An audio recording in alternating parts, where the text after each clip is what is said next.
2, Die 4, Chapter 6. The rules. Buck couldn't stop staring at the empty backpack. I zipped it. I know I zipped it.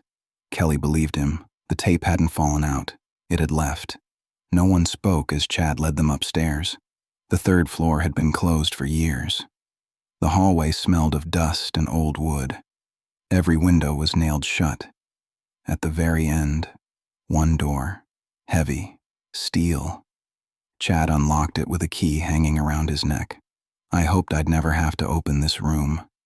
The lights flickered to life. Shelves lined every wall, boxes, newspaper clippings, police reports, photographs, dozens of VHS tapes. Kelly slowly turned in a circle. What is all this? My family's insurance policy. Buck picked up a newspaper. Its headline stretched across the front page. 3 college students missing, October 1989. He grabbed another. Local couple found dead, March 1974. Another. Unsolved murder baffles FBI. Every article had one thing in common, somewhere in the photograph. There it was, the same black cassette, hidden in plain sight. Kelly looked at Chad. How many times has this happened? I stopped counting. Buck laughed nervously. You're telling me one tape caused all this? Chad shook his head. No. The tape is just the invitation. Kelly felt the air leave his lungs. Invitation to what? Chad walked to an old filing cabinet. He removed a weathered notebook.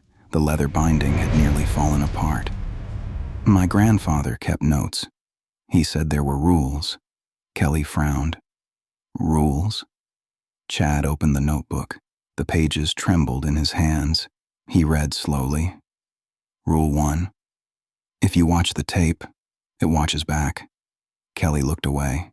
He already knew that one. Rule 2. Never watch it alone. Buck swallowed. We already broke that. Chad nodded. I know. He turned another page. Rule 3. It always chooses one. The room fell silent. Kelly looked at Buck. Buck looked at Kelly. Neither wanted to ask. Chad continued. The chosen one begins disappearing before they begin dying. Buck tried to laugh. It didn't work. What happens if nobody's chosen? Chad met his eyes. There always is. Kelly noticed something. The notebook, one page near the back, had been torn out. What was on the missing page? Chad closed the book. I don't know. My grandfather removed it. Why? He wrote one sentence. Kelly waited. Chad's voice became almost a whisper. He said, some rules should never be read aloud. Nobody moved. A loud thump echoed somewhere above them. Buck looked toward the ceiling. I thought this was the top floor. It is. Another thump, slower this time, like measured footsteps, walking across the attic. Kelly frowned. I thought nobody came up here. They don't. The footsteps stopped. Complete silence. Then, 3 slow knocks. From the other side of the steel door. Everyone turned. Nobody breathed. Buck stared at Chad. Tell me that's somebody screwing with us.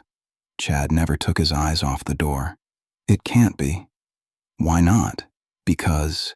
He swallowed hard. This room doesn't have a hallway on the other side. 3 more knocks. Closer this time. As if whatever was outside had moved right up to the steel. Then, a calm voice, almost friendly. May I come in? End Chapter 6. End Chapter 5.